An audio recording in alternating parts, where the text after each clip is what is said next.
Welcome to a cold and loving glass of FME attention undivided. You've reached Dan O, your lovely host. Someone not nearly as smart as you think, but smarter than you think. I have an incredible guest today. This is a musician. This is an artist. My family, my wife, my son, they don't know they're fans of Googie, but they are fans of Googie. That's sick. I mean this to say, every time I put on any Googie related song, they start dancing.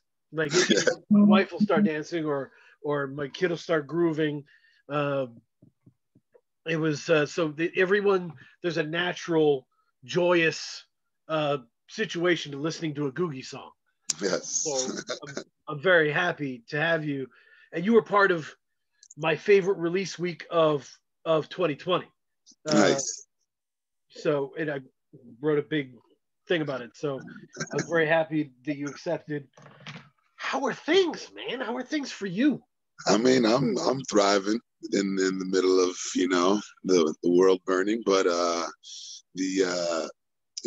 in school right now. So I had a bunch of time on my hands, decided to go back to school. Been knocking out some music with my band Quarter Water. Cool. I've been working with that. I don't know how familiar with with Quarter Water. Yeah, it's like jazz hip hop fusion band. Real smooth, clean stuff. I always said when shows were happening, I always was like, if you're a real hip hop fan, come see my solo show. But if you're with someone who's not really a big fan of hip hop, then just come to my Quarter Water show, because you'll become a fan of hip hop. But there's instruments behind it that doesn't make it as abrasive. Yeah, that's awesome, man. I mean, it's great. When you said, I was like, oh, that makes perfect sense. You are on this short list of people where you have a voice. It was like one of those, when I first heard, I was like, I that would be the voice I would pick if I could rap with that. It's like you remember Rock from Helter Skelter, right? Yeah, I've been compared to Rock. So it is that kind of that makes sense. So but yeah, there's that roar to it. But what's cool is that you are experimental by nature. If you look at the discography, and shout out to Lieutenant Headtrip, man, who is a kind soul, man. He was you put out the Karma Kids collection. We Are Karma Kids. And I think Headtrip hit me up, or somebody hit me up that was like, check this out. And when I saw the list of names, I was just like, how did these people meet? What is this? I mean, mostly school, really. We all went to school together, and then we had different friend circles, but we were all doing hip hop in one way or another at a Hofstra. And so I was in a group with 3 other MCs. One of them was Gruff Lion. So it was me, Gruff Lion, and then these other 2 dudes, Affiliated and Alpha. And then we kind of started doing our own thing, stuff. And then that's when Lieutenant Headtrip and the DJ Samurai Banana, we were always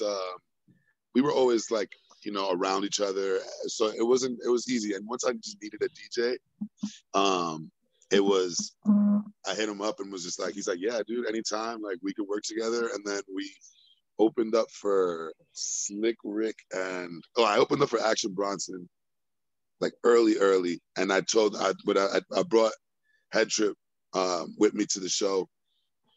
And actually he was just there. And he's like, can I just do your ad libs? I know all your music. And I was like, all right, let's see what you can do. And he knew all my shit. It was crazy. And he crushed as a hype man. So we were like, we have a good stage presence together. And then we opened up for since I brought them over for the Action Bronson show, they wanted to kind of repay the favor. It was Slick Rick and Biz Marquee were playing at the Gramercy Theater. And so they had an opportunity to open for them. So they brought me along for that.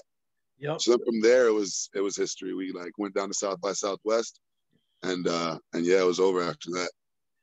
Shout out to Action Bronson, by the way. One of my favorite live shows. Yeah. He came to Portland, man. He threw down. Yeah. And he's one of those people, man. It's in his bones. Right. No matter how rich and powerful he gets, it's in his bones. No, he's certified. He's we all knew it, like when he was popping off, it was inevitable. Like there was too much working in his favor for him to lose. Like that, I couldn't. Like I was like, we're gonna see Action Bronson for a very long time. Like I knew that. That's awesome. Yeah. And I feel like there were people who are doing Bronson or kind of in this novelty semi-Bronson lane.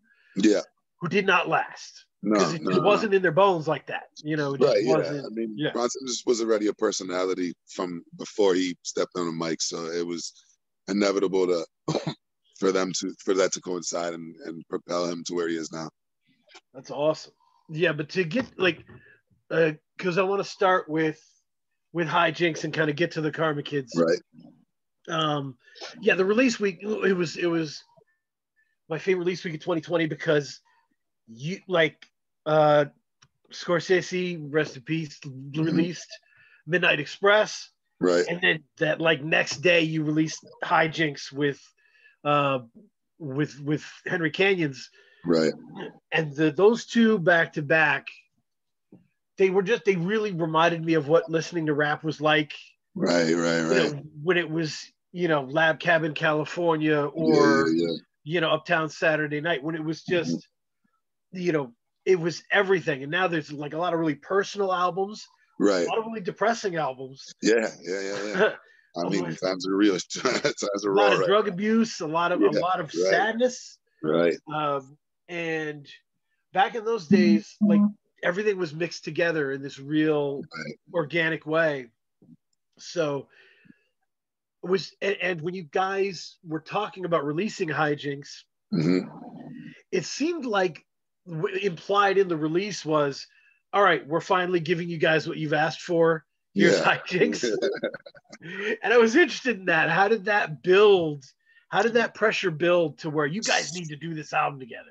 Right. I mean, we came together off shout outs to Willie Green, who is the god, of mixing, mastering, and all other hip hop technicalities.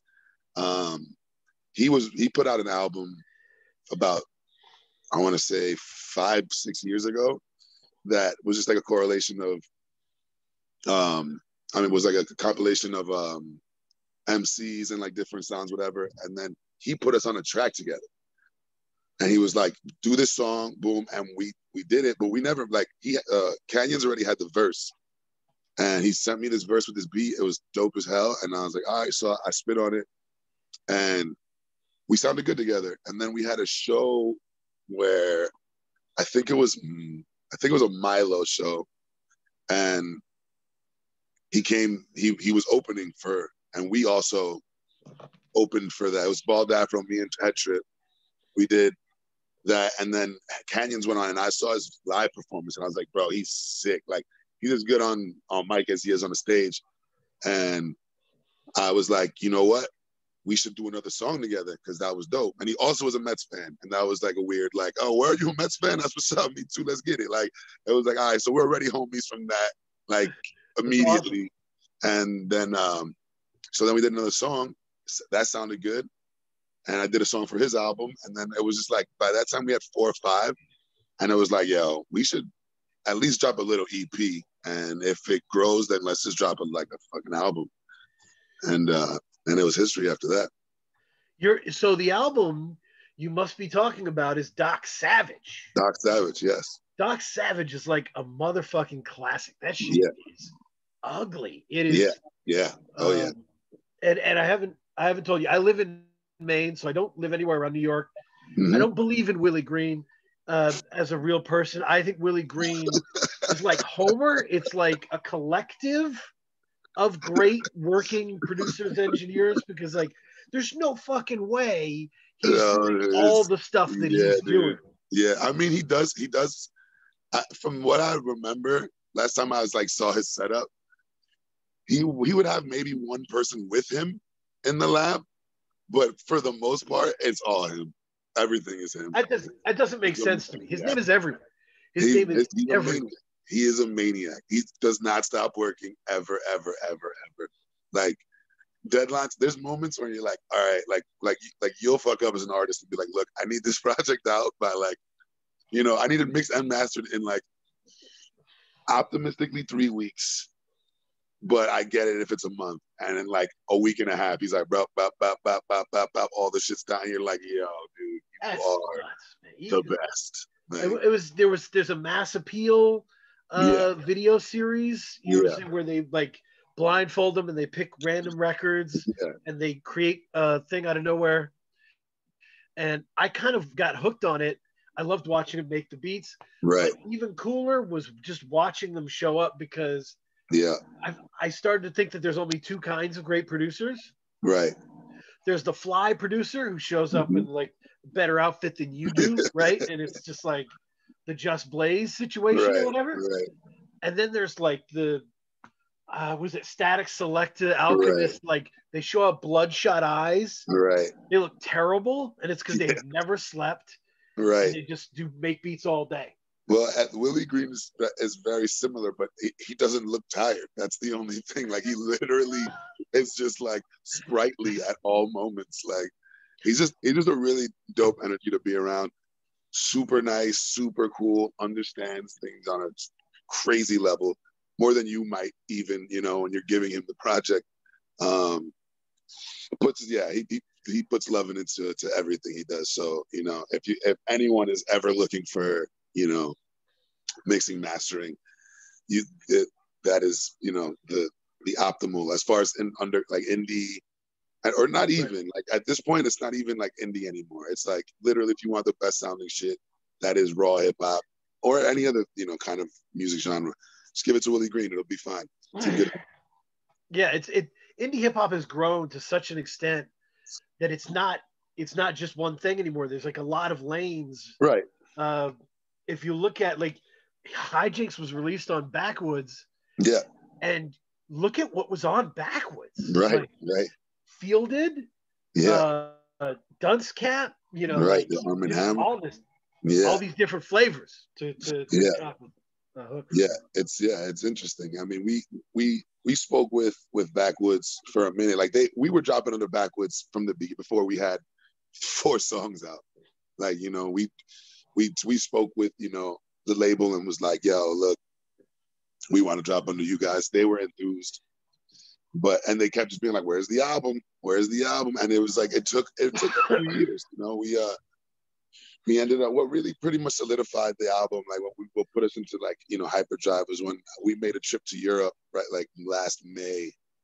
And that really was like, locked us into like the themes, and like that's why there's a lot of like food references in that album, and like, you know, travel references, because it was like we were doing that in real time. So like that's all just like what, you know, glued the album. And you have my favorite Googie line from Hijinks is, "You could be the one to bring me truffle fries." Yes. It's like and it's just such a good class in what good rapping is, in terms of people kind of think you have to be a genius or something. You have to kick knowledge or something, or that you have to like brag in it. It just has to be something I wouldn't have thought of, or like interesting and right. It just has to feel right. Right, I feel that. Truffle fries is just right. Yeah, I feel that. There's any MC who makes me laugh, I co-sign them, even if their music isn't really that good or any of that. Like if you like genuinely make me laugh from something that I haven't heard before, I'm gonna give you some kind of appreciation. Like you know, there's so many like younger rappers who I really wouldn't necessarily listen to, but like they'll be on in the background and I'll hear like a line and I'm like, that shit was hilarious. I like this guy. Who is he? Like, you know, I get it. And there was so much of that, like It's really interesting because Canyons is so he feels so sincere. Like he has such a sincere way about He his is. writing. You know what Right, I he mean? is.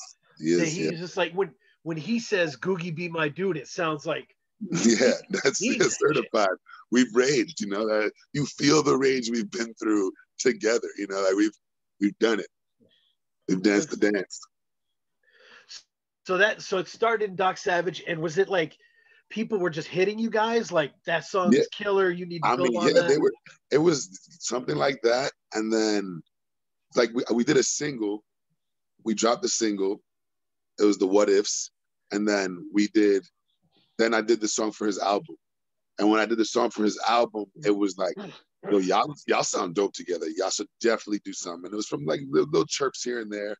And we knew from the jump that we melded and we were clicking. And it was like literally the day that I met him after that show, I was like, come to my crib, and he came through. And that's when I found out about the Mets fan thing. And it was like, we just like immediately clicked and was like, yo, let's do at least 3 songs. Like we knew we were doing 3 from the jump, like, which is rare for like me, you know, working with anybody. It's usually like, all right, 1 track, boom, no, I got this beat, yo, I'll get on this album, blah, blah, blah. But not like, yo, let's do an album together. And even if they do ask me to do an album together, I'm not necessarily like gun-ho about it, because I just don't know if like necessarily it's gonna meld that well. Feature tracks all day, whatever. But you know, whole album is tough. Even working with somebody is just tough, you know, like It's a different beast, man, and for you've been sure. able to figure it out in a way a lot of people can't. I mean, it's right. What you said really got me thinking that like, man, that's something we have that we didn't have like, back in the day.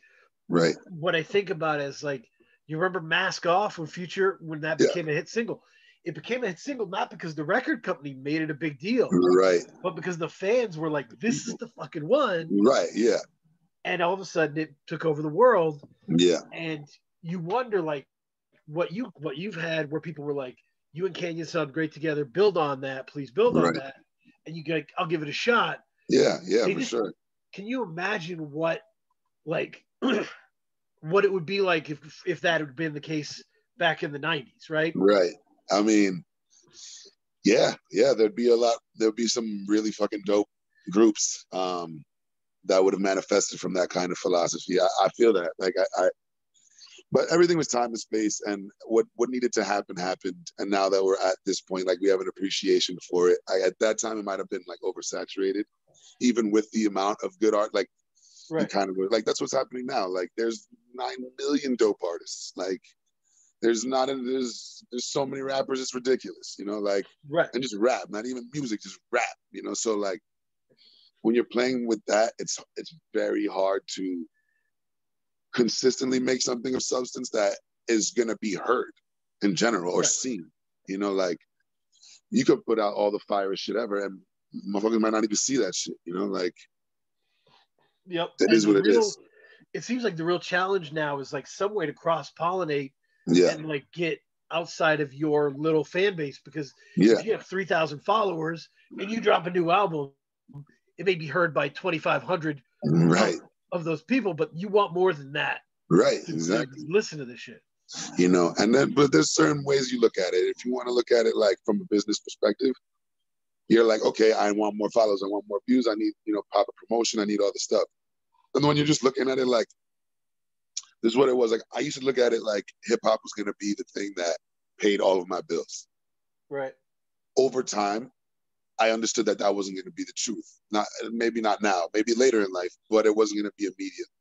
So I had to pivot, and I was like, so, you know, you start working, you start getting money for yourself. And that's a moment when you're like, okay, I always loved doing hip hop just because I loved making songs and music in general. I didn't give a fuck about money. I was like, this is going to be something that's going to get me money, but it wasn't the reason why I did it. So the moment I took that away from that, the moment I took capital away from making music, it became fun again. It became something that, regardless of, like, I'm going to do this shit till I die. I'll be putting out Googie albums till I'm 85. It is what it is. Will it get any recognition? Will it get any clout? Will it get anything? I don't know. It does, but that doesn't matter to me in the grand scheme. And some people their balance with that is almost devious. With like my friend Keith, who does the State of the Game Music Weekly thing, he's a big Drake guy. Right. And I said Drake is like a B-level rapper and Don Draper from Mad Men in the same body. Yeah. And so he's a very good rapper, but he's a much better Don Draper. Like he's right. Yes, really for sure. good For ad sure. guy. And so some people naturally have that in their head or can develop it. But a lot of us just want to do what we love to do and clear the clutter out of the way. Yeah, exactly. Like there's people who want fame. And I guess anyone who, like, if you're spitting bars, like truly spitting through the roof bars, I can't necessarily think you want fame. Like if you think that way, I don't think that you can think fame.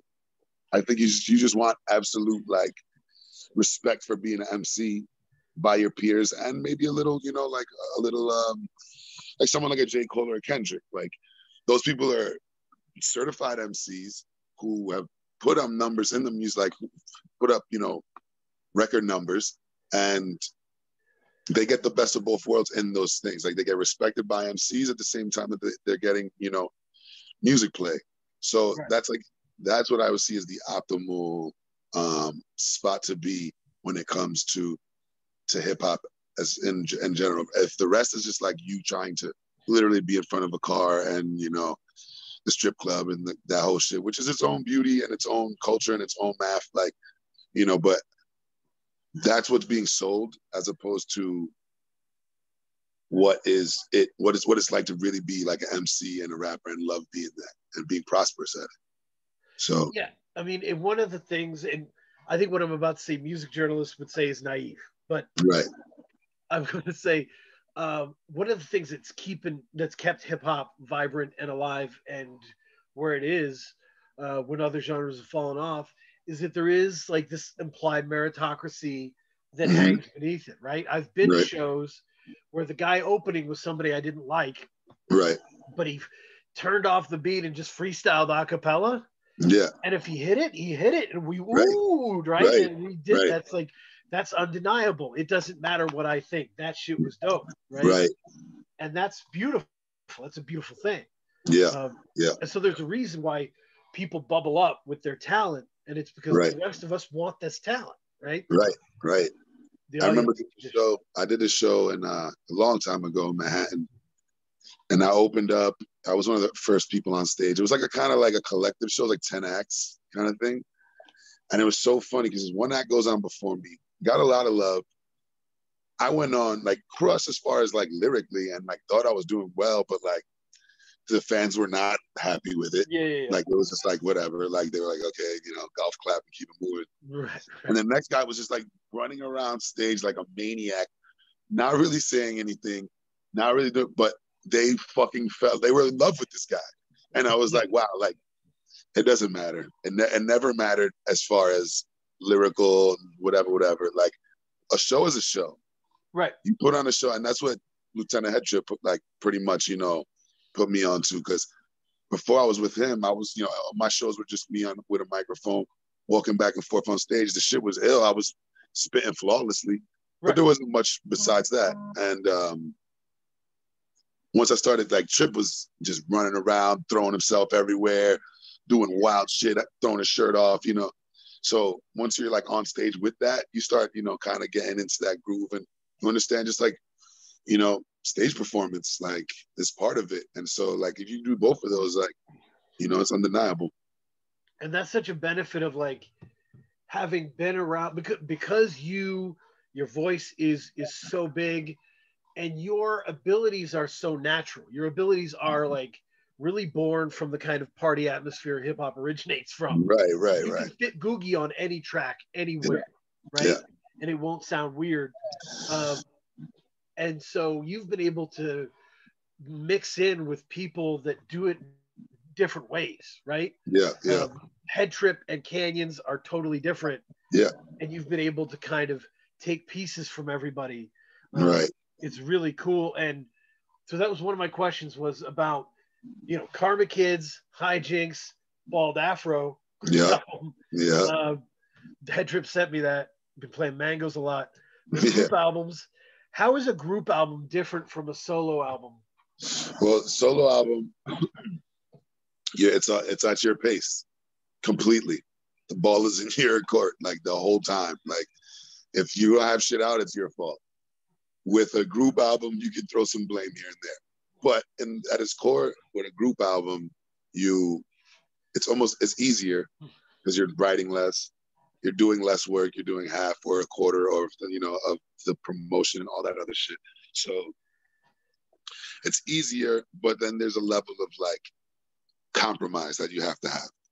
Like maybe you might not like a certain thing, and depending how stubborn you are or like, how much of a diva you are.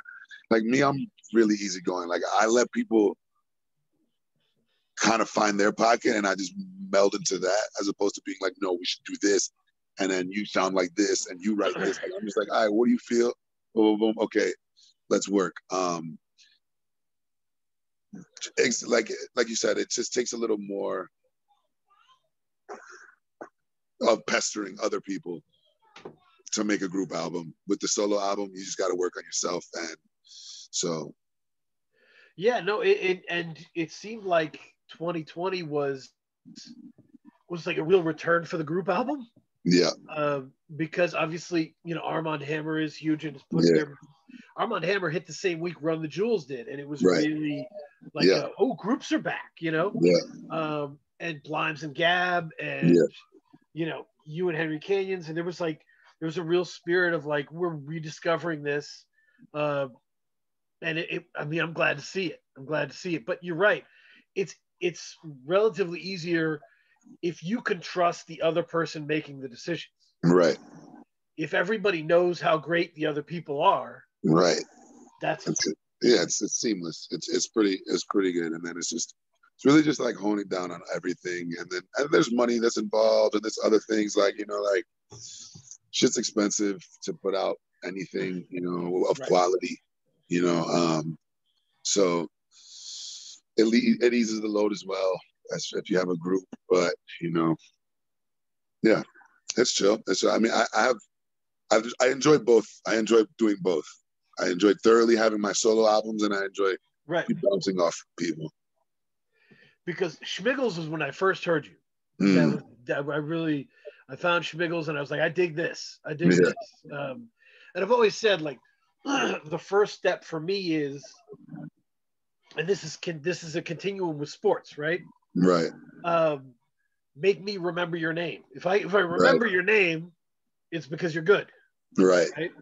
And it's like this in sports with pronunciation. Right? Everybody thinks your name is complicated to say or weird until you're really good, and then they figure it out. Right. That's you can go back to old videotapes and they're calling him Brett Favre, and they don't know how to say it. Yeah. And then he throws a ton of touchdowns, and they're like, Brett Favre, Yeah. And Giannis Antetokounmpo. We're all fine with the name now.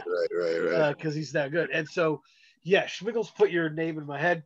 And but Karma Kids, man, that's a lot of different minds in the same place. Yeah. And there's a track where it's like Gruff Lion just sings really oddly, like alone.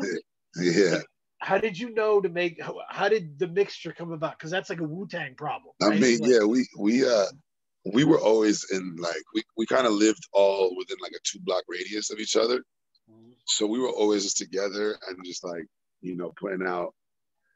Like me and Sam Rat Banana lived in the house. Me, Sam Rat Banana, and Gruff Lion lived in one place, and then Dunce and Head Trip lived in another spot that was a block away.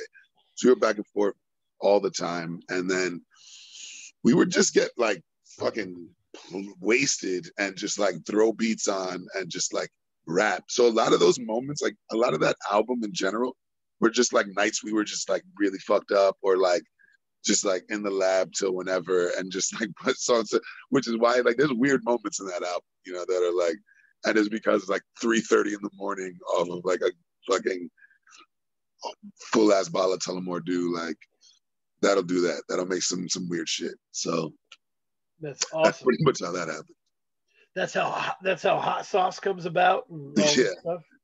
Yeah, that's hot sauce was funny. Yeah, it was. Yeah, that song was. Have you seen the video for that? I have not. I didn't know this was a video. That's exciting. You are in for a very funny video. Yeah, it's all of us just eating hot sauce and being recorded on a 90s like VHS camera. It's like awesome. One of the home movie cameras. Yep. It's just like one of those in said studio or house that we used to, be debaucherous at. Yeah. So a lot of crazy times in that. Like that time was wild. Yeah, I guess I mean the group kind of like gets its own collective personality going and just runs with it, and that you can see that. And I was just I just had a Zoom with I Alive. Oh, nice, Thursday. my boy. And he, I mean, I'll Wait Forever is a really fucking good album, and Shop Local makes me laugh really loudly. Yes. It's such a good, and there's such an insane grouping of ideas and the shouting and the whole deal. Right. Yeah, that sounds good. There's a song I was on the Cool Code and Dan album. Did you hear that? Yes. Yeah, that was a lot of fun. That was a lot of fun. Shout out Cody Jones and I Alive and the whole. I told I Alive, I said that album is so stupid, but I could never shake it. It was just, I was always listening to it. I was just get the bikes. Right. It's vibes. It's definitely a good vibe. It's definitely and that's what that was also the thing with hijinks. Like even we were doing this emotion before the pandemic, and then the pandemic hit, and it sucked because we had so many aspirations of touring, and we had everything lined up, and it was going to be a really well rolled out project, but then pandemic hits, and you're trying to do that, and even when most of the music that was coming out, like you said, Arm & Hammer, a lot, even Run the Jewels, a lot of it was raw shit about what's happening in in the world. So we were I was happy that I can give a project that was just not the world is on fire, I'm sitting here writing these bars while it was bro, we're having fun, it is what it is. And I think that's what I'm gonna try for my next album is you heard it here first, called Live Your Life, and it's gonna be about that kind of just a more jovial look at what's happening, and that's awesome. That's awesome. I mean, it's we say it all the time, that why set up your own donut shop in a block, with 7 donut shops on the same block, right? Right. That doesn't really make much sense. So glad to hear it. And it's good to explore different dimensions. I was when I was talking to I Live, I was asking, I was like, what if you could do a full album with anybody from I'll Wait Forever, who would it be? And I said, Googie's number 4 for me. He's my number 4. Yes. Because that would be amazing. But there's a lot of. Yeah, I mean, right now, I haven't really been doing too much. People will hit me up for some features and stuff, and I'll do that. But I haven't really I've been just focusing on school and but there is definitely the itch to start working again. It's that time of the season, It's awesome. Yeah. No, it's cool. And I mean talk about the Karma Kids, man. There was something I was gonna ask you that's bubbling in my mind here. And my mind works differently. I was just there's all these Twitter accounts that are J. Cole Daily. And it's every day.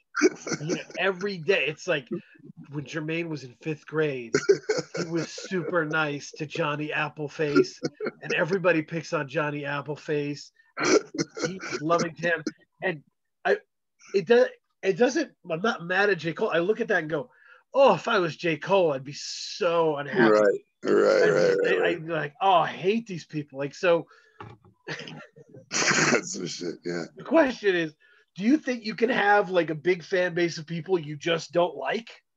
And Yeah. if that happens, what do you do? What is your move? You just, you count your blessings and keep it moving, Like at that point, if you got motherfuckers writing Wikipedia pages on you, on a like daily, like you just gotta just respect that what you're doing is touching lives and, move on from there. Like, that is what it is. Like, I don't think there's anything you can do about that short of like cease and desists, but like, why would you do that to someone who's like, who really like, that's causing no harm to you, honestly. Like, right. It's like, fuck it, keep it moving, It's like weird. Haters gonna hate people. Like love is gonna be love, like regardless of what shape or form it is. It's weird. Yeah, you just wonder if like, because there's like, a lot of these people that are on top, they're very smart people. They're not there accidentally, right? Right. So like Eminem's smart enough to know he wouldn't want to hang out with those cats. Like, he's smart enough to know that. But like, so how does he deal with that in his head? I don't think he has dealt with it at all. I think he's been ruined by it. Actually, I think he's become very cynical and very, even darker than his young jovial darkness was. Like, he's just dark now. He's like, I can't go into Target. Like, that's a thing. Like, I can't do anything, without being mobbed. And this is since the beginning of his career. So like, I don't think he's fucking coped with it at all. I think he just deals with, like, he has to deal with the fact that this is a truth. Like, when you get to that level, it's like, it's tough. Unless you literally just like take yourself away from it completely, then maybe you could hide. But, maybe 10 years later, maybe on some like a Chappelle level, like you get to this grandiose thing and you just leave for 10 years and then maybe, shit dies down. Maybe you're not recognized in the streets as much, That's a great point of Chappelle, just like looking out there and being like, I don't like these kind of laughs, and he just walks away. Right, exactly. Does his thing. My hypothesis was if I was going to try and escape this, I'd want to use the Brad Pitt plan. Yeah. Like that Brad Pitt just kind of started taking the weirdest roles. Yeah. That were like maybe small roles here and there, but they were totally different from what people thought he was doing. Right. And he did that so much that people were like, Brad Pitt's got range. And then he all of a sudden was able to do what he wanted. Yes. And yes, that's exactly what it is. It's that level. Oof. But that's definitely, there are times when I feel like I was talking to Iceberg Theory about this. That I said, sometimes I think it'd be easier to be Iceberg Theory than Megan Thee Stallion. Yeah, for sure. Iceberg's like in his hovel, with these books. He's researching and he's nailing down his verses. It's pure, right? Right. Yeah, it's beautiful. Like that. I'm like, you can't go to the store. Like Megan Thee Stallion can't literally walk across the street. Like it's a wild thing. It's just it's very interesting, and it can affect your craft. It can affect how the way you look at it and the way that you present it. And, like, it's just, it's wild, man. It's wild. I would much rather be the person who is, behind the scenes gaining accolades than someone in the forefront. But, to each his own. And I've always felt like that. I remember in high school when people were like, man, I want to be a porn star. And I'd be like, that sounds awful. Like, a crew of people who can't leave work until I nut properly? Right, yeah, that's crazy. What is this? Yeah, what Terrible. is this? Terrible. So, Terrible. But and that's it's such a, and when the apparatus gets so big, right? Right. You saw that with like the Megan misunderstanding with whatever Asian doll or whatever. It's the apparatus gets so big that somebody didn't pay somebody somewhere over here, or somebody didn't tell somebody was taken off a song, and everybody's pointing fingers at you. Right. You know, when the famous athlete, when they're like, the people making your shoes are working under terrible labor conditions. Right. It's like, dude, I had 15 rebounds last night. Yeah, bro. I am an 18-year-old kid from the projects. I have no idea what's happening. Like, Right. I've never been to that. Does. Right. I don't know what Nike or Adidas does. Like, I just play basketball. But understood. Yeah, man. That's the different stuff. So this is a fun question. So because of all the different people you've worked with, what are the MC superpowers of the people you've collaborated with?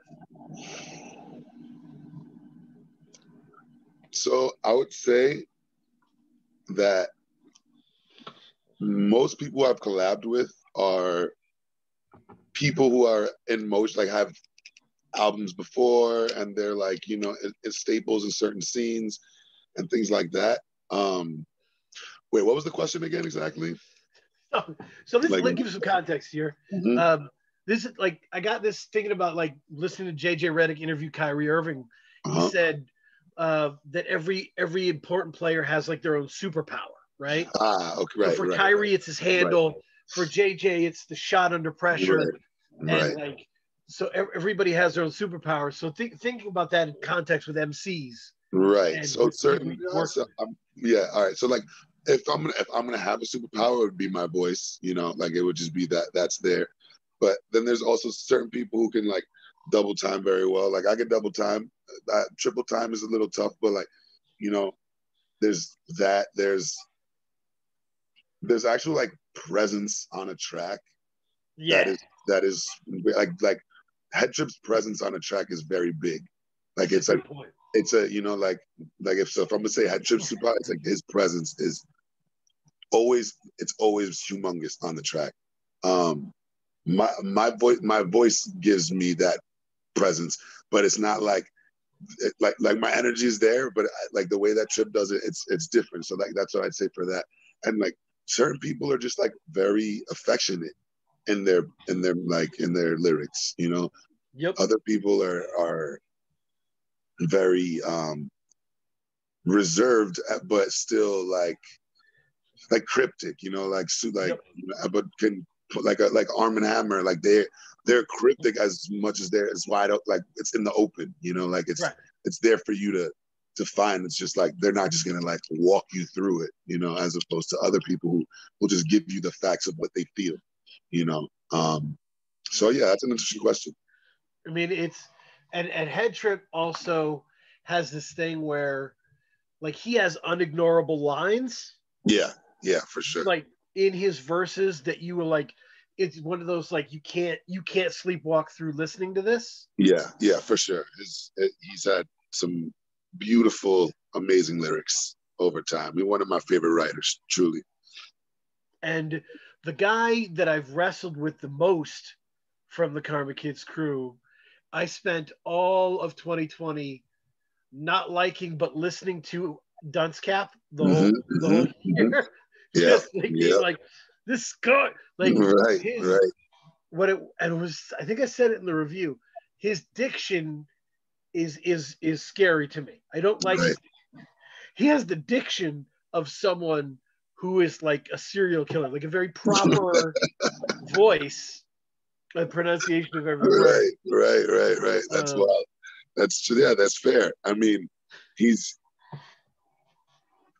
that's a very funny assessment. His diction is very, very unique, and like he has succinct words and like the vowelage and the, you know, the way that he says certain shit. That's very funny. Yeah, Dunce is a very, very beautiful MC because he did like me and him hung out a lot because we have similar taste in music because we're like, whereas like some of the Karma Kids were more like super underground oriented and like didn't really fuck with anything that was a mainstream thing. Like me and Dunce would be like knocking the new Kanye album, like in his room, like, haha, they hate us for listening to this. Like, That's and it would awesome. be like, there was that kind of thing. So he can dance in a lot of realms. And he has his singing voice is sick too. So he can dance in a lot of realms the way that I can dance in a lot of realms and enjoy dancing in a lot of realms because of the random, you know, kind of like we appreciate all hip hop. Not that like the rest of the Karma Kids don't, but like we will listen to what people will be like, this is bullshit, and we'll be like, oh, we'll find the merit in it, you know. Like, so that's where Dunce is very similar to me. Well, yeah, and the guy I thought of when you were like, when you're talking about not wanting the pop stuff, the first Karma Kid I ever heard of was Samurai Banana. Right. Because I listened to his podcast with Uncommon NASA, right, which really put me on to Armand Hammer. By the way, that's the first time I heard Armand Hammer. Yeah, and like, oh, I know there's people Banana doesn't want to listen to. Like, right, yeah, exactly. Yeah. And he's very vocal about it immediately. Like you put on a song like that, he would just not condone, and he'll make it a scene real quick. It's very funny. That's my generation. That's my generation, and I understand that. Like I said, hostility drove everything we did. It really did. Right. All the decisions we made were hostility driven. That's fair. All the when they were like the 90s was so great for rap. Everything was so great. Any classic album you put on, it's them being like, I hate all these people over there. Just being like, Marky Mark and the Funky Bunch make me angry. You know? Right, exactly. No, but I get it. But Dunecap I was reviewing Genuinely Sad Songs. Mm-hmm. I was saying, you've got to be prepared because he's going to try and annoy you. Yeah. This is what he's doing. Right. Yeah. It's like it's funny because like he'll feel a certain way and he'll manifest it on a track. So like how he literally felt that day is what you get from that song. Like, and you're like, you're literally in his world. Like I feel like with me, like, you step into the world of mine and it's like this crazy shit going on. There's like fucking fireworks going off and shit. And you're like, oh, this is fun. This is just some good old fun. But it's not like, it's not there like to like really viscerally hurt you, you know? And I think that he's trying to do that. That he's trying to tap into that part of you that, you know, makes you feel, you know, off and, you know, so, and he does a really good job at it. And it was like my relationship of listening to this music all year while not liking it. Right. It was like I was Batman fighting the Riddler. Like I felt like I was trying to get, and he was just like meta thoughts. Right. Oh, this dude he's killing me. But like I at some point I was like, you know what? I appreciate this journey. Like, there was I was writing the Karma Kids review. I was like, you know, in his beautiful oddness, it's in the same sense of like a turtle talking to you about physics. Like, it's nuts. He's nuts. Yeah. It's bigger than just the hip hop. I make rap music kind of shit. It's like I'm literally trying to bring you into my mind. Yeah, no, it's one of the cool things because my son was just here and he was like, "Who are you going to talk to?" And I was like, "Googie," and he's like, "Who's Googie?" And I played him "Flowers" from Schmiggles. Yes. With the Mr. Rogers beat, and when it flipped, when the sample stopped and the beat dropped, and you came, he was like, and one of the things I really like about the Googie world is that some of even the best rappers, my favorite rappers, have been terrible at handling romantic content. Right. You know, famously, and forgive me, Zilla Rocca, but the Wu-Tang, right? Like, where it's like, baby, you're like my shiny new Glock, and it's like, this isn't good. But it's a seamless integration, right? Right. Like, you would be nothing for me to give you flowers. You could be there's a sense that it's all intertwined. Right. Yeah, I mean, that there's a level of like how in hip hop in general, this is the way that women are spoken about is it correlates to like what you grew up in, what you were around, what you saw, and what you heard. So when, like me personally, I was always like an R&B dude. Yeah. So I was like tapped into a lot of like emotional waves, even though I was listening to like Ratchet, like fucking Juvenile and like the Hot Boys and like that kind of shit. So like I understood that like there's women who want to twerk and there's women who want to just go to a library and just fucking talk about shit. Like it's not all like, oh, you like hip hop, so you have to be somebody twerking, or you have to be this kind of, you know, video vixen kind of wave of understanding. So that's where, like, Wu-Tang in general, they all understand what it is to respect women and to treat them as queens. But there's a level of what a person feels in one area and what a person feels in another area as to what is like respecting women and what is like a good representation of a woman. So like I get it through and through. I just always try to be like hyper respectful and like, but I also know that like sex plays, like there is sex, you know, people have sex. Like I think it was Common who said it. There was it was like something about like, yeah, like I'm the most righteous, but I still like to fuck. Like, you know, like it's like, yeah, I'm a man and I'm just like, I feel how I feel. Like I get horny, like I have urges. How I act on these urges, what I say on these urges are up to me to be, you know, be respectful and understood and, you know, but I'm still a man and I'm still gonna, you know. Can you imagine if the next Common album was called I Get Urges? Oh, what a title. What a title. Metro Boomin. Metro Boomin. I Get Urges. Yeah, that'd be some shit. Pre-order that shit. Let's go. Yeah. But yeah, no, and one of the things that it's great to have more like open sexuality in rap music. Yeah. And have, you know, City Girls and just a lot of good shit coming out, right? Yeah, for sure. But sometimes what we get worried about is that you and your truth, or is that the guy behind you? Right. Who's like, here's what's selling. Yeah. You got that post-WAP money. Let's clean this up.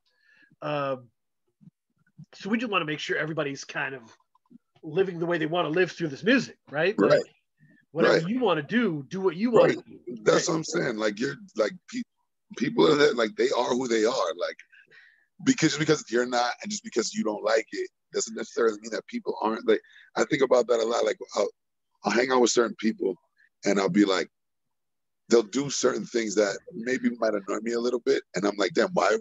Like you chill with me, you know what I'm like. Why would you like say that thing to this? Like I guess an example being like, okay, like a restaurant, right? You go to a restaurant and the waiter forgets something, and like my homie will be like, yo, dude, like you forgot this thing. Me personally, I just be like, yo, keep it moving. I don't care. I'm gonna just eat this meal. If there's no fork, I'll eat it with my hands. It's okay. It's fine. Just give me more napkins. Like, but then there's a level of like, oh, but you got what you wanted. Like, yeah, because you spoke up. And not that I wouldn't speak up, but it's just like I don't care enough to speak up. But you're like, no, I want what I want, and I'm gonna get that thing. So it's like, wow, I never would have looked at it like that, but I respect it and I appreciate that you think that way, because when we get into something later in life, and you're gonna be the first person to speak up on what this is, as opposed to me being in the cut, like I'm gonna wait for something and then strike, like. So there's appreciation to how people move, and And I've got a crazy non-hip hop version of this to give you that was like an intense version of what you just talked about. Right. So I've been working in banking for 18 years, maybe. Okay.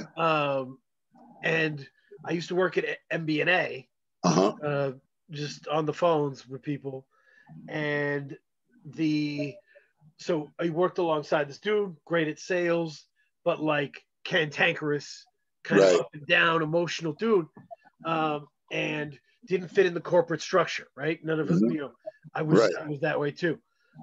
So he is trying to get out. He's trying to get a better job in a different part of the deal. Right. And the people that run the place, they're trying to shut it down. Right. Because he does numbers, they're trying to keep him here. Right. Keep him here. Right. So he's trying to get out, and his boss is one of those like a nice white blonde lady in a white sweater. That's, you know, Right. that's this lady, Mm-hmm. but she doesn't fight in the back office. She's very accommodating, and so she's fucking his shit up. Right. And he goes into her office, and he just you know, Flips. and just goes off, and you know, she's crying. Right. Yeah. And she's melting. he's Yeah. just devastated. This is the sweetest lady. Right. Right. And like so fast forward to the story, MBNA closes that location. All the people are out of jobs. Wow. I have the security guard's jacket in my closet. Still. He got his other job. Right. At the other place. He was Right. still working while everybody there was gone. Right. And so at the end of it, I was like, man, he kind of made that shit happen. Like he cursed out Susan and then got a job in this other spot. Like he did all of the things you say in your head you're gonna do. Like, I'm gonna go in there and then I'm gonna tell him what's right and I'm gonna do what this is. And this dude like literally did it, got another job, and everyone's out of a job. It's like, wow, that's impressive. Like, respect to that shit. Like, you know what I mean? Right. As shitty as it is. Respect. Because the ecosystem has these rules to it, right? Right. And everybody's walking around like, play the game, man. Just play the game. Yeah. You don't bide your time. You're in the mix, right, you know? Right. And he's just like, fuck the mix, fuck the rules. I'm out of here. And he got a better job. Right. And did it his way. Respect, man. Respect. I never forgot that shit, because then when you hear people going like, just play your position, abide by the rules, like, no, everything makes sense. I'm like, I've heard this song. I'm going with Jerry. Jerry says otherwise. I'm riding with Jerry. Yup. No, that's understood. Groupthink shit. That's just wild. But yeah. The other question I had for you, and this was because Alaska Adams really fucked me up with this. Yeah. I really like this. He's a great interview. We had a great time talking. And he said, when I'm looking for a beat, it's about the drums. Fuck everything else. Uh-huh. I don't care. I don't care if it's a great sample. Right, I don't care if the drums aren't hitting. I don't need it. Right. I don't need it. And I was like, it's such an interesting thing to think about. Like, what do you look for when you're picking a beat that you want? So depending on the project I'm working on, for like, okay, example, Floating Polygons, like from that album of mine, a lot of those beats are like, they just sound floaty. Like I knew that I was like, there was a bunch of beats I had for that I X'd out, and a bunch of songs that I X'd out because it just didn't fit the overall aesthetic. So that's one thing. Like if I'm doing a project that's this certain thing, then that's what I want for sound wise.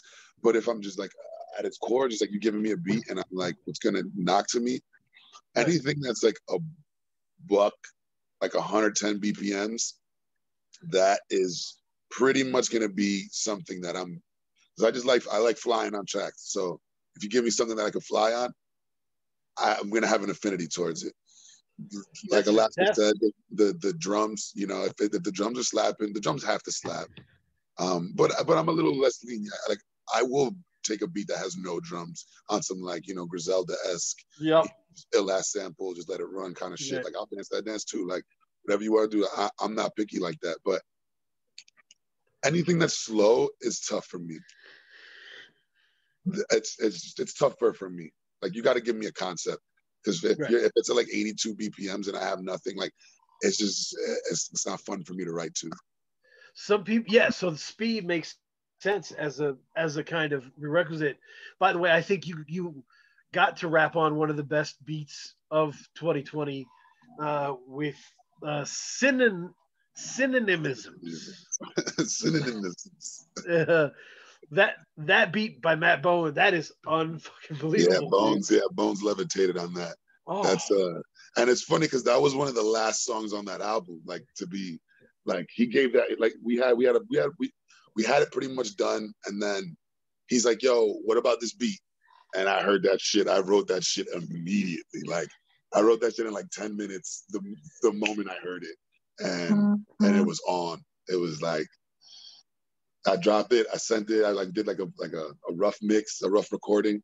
Sent it out to Bones and Canyons, and they were like, bro, this is crazy. Like, it's on. Like, but that beat is so fire, dude. Once that shit drops, it's a problem. Yeah, it's once so once dirty. you like when you talked about the speed, if you Yeah. can add like a jazzy feel to the speed, Right. you're in that like So- Tribe Called Quest zone. That shit is Right.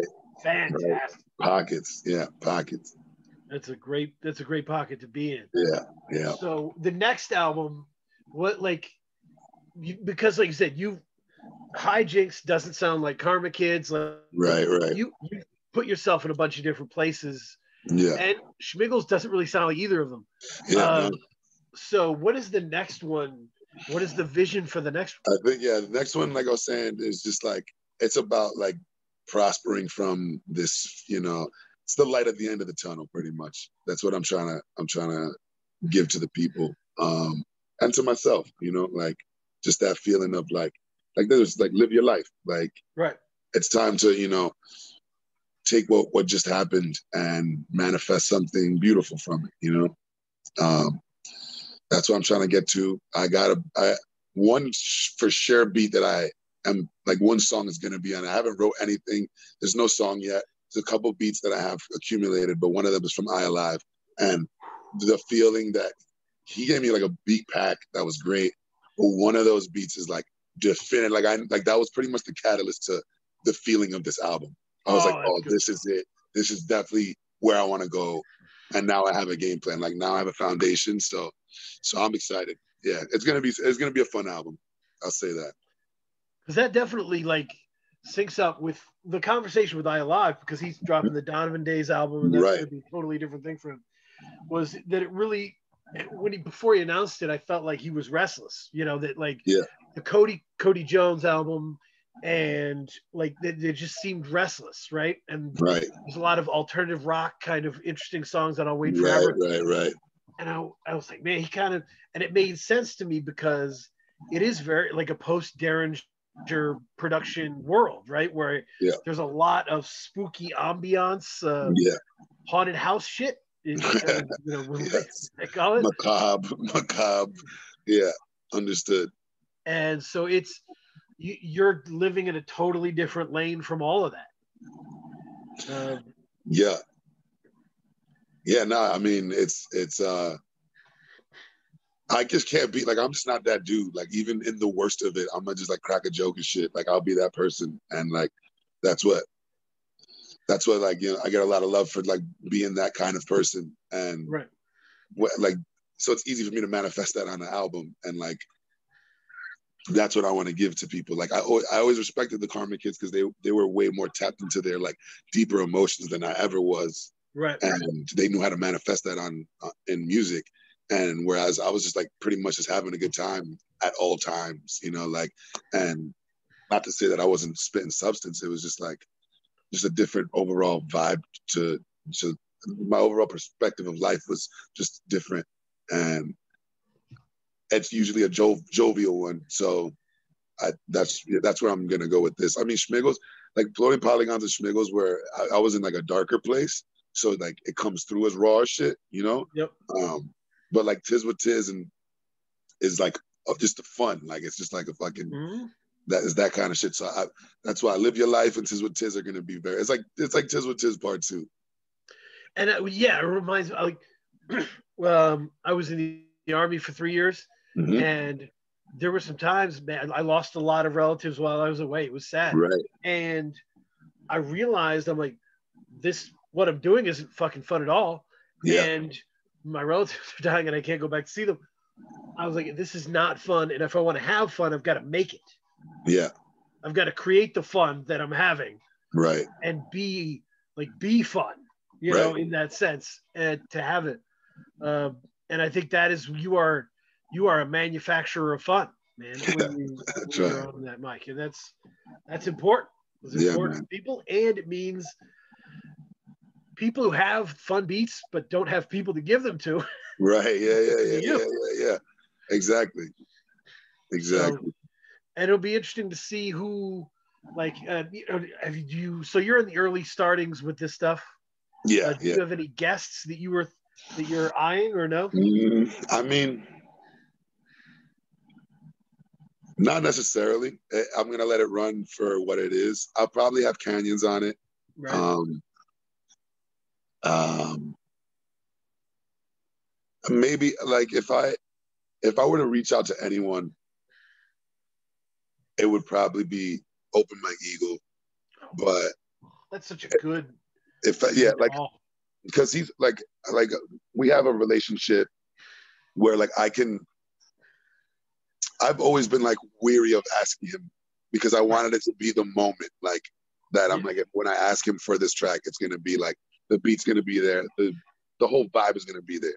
I'm not just gonna be like, hey man, no Mike, can I get a like track and then put it on this album? That's not like, that's the one song that's good. Like, nah, I'm not like. It's gonna be a beast project. So, I mean, if I wanted to reach out, maybe like a Quality Chris, Open Mike,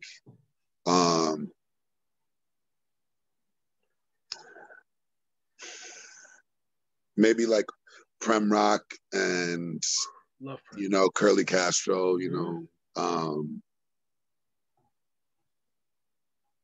I guess just people like at this point, I just like people that are in my life for real, because I like hang out with these MCs. Like I chill with Prem Rock. Right. I chill when Castro's around. I chill him when Canyons. I'm always with like, so it's just it's just more like organic in that sense. Like we're actually chilling. We're actually feeling these feelings. Like not like, hey, I have this song. You want to do this? Like, which is it's tough to ask for. I'm glad it culminated in that point. As you were explaining it, it made sense to me of like Open Mike Eagle. I think he's one of probably the 5 best rappers in the world right now. To me, that's from my ears. And if I had a connection with him, I would not want to use it the wrong way, right? I would want to be, the timing is everything. Yeah. And so you have to kind of start to develop the album and what the album means to know who fits where, right? Right, exactly. So, and that's why, like, those are MCs that I know that are very, that could be as jovial as they could be, like, hard hitting. So, that's where, like, if I'm just gonna assume something and be like, just put out like the dream team from right now, like top 5 picks, like I guess that would be that. But nothing's solidified. Everything's up in the air as far as that. Yeah, but it sounds like you have the growth point, right? Like of that song that sets the table for the rest of the album. Right, exactly. And that's pretty much the hardest part about it. Like I had the album name, but I needed the song that was gonna at least match it somewhat. And with that ILI beat, it was like, okay, it's on. Yeah, like when you're writing and you hit like this is the best shit of the thing. Now I can wipe out anything not as good and use it as the bar, you know? And that's kind of where you're at. It sounds like that's awesome. Yeah, I will check that. And any Free Music Empire subscribers, listeners, check Googie. Yes, sir. Yes, sir. Subscribe, follow, comment, smash that like button. Smash that like button. I appreciate your time, man. And thank you so much for doing this. Me, man. And yeah, any advanced copies? I got you. I got you. Advanced copies. All you gotta do after is just send me whatever, mailing information. But I'll let you know. You know what I mean? Like again, I appreciate you, having me. Like mishap last week, but we got it done this week. And that's that. For anyone out there who wants to send me advanced copies, Good Spirited Goons at freemusicempire.com. Good Spirited Goons. Yep. Yeah, already. All right, man. Thank you so much. Thank you, brother. It was great, man. Love. Great time, man. I appreciate it.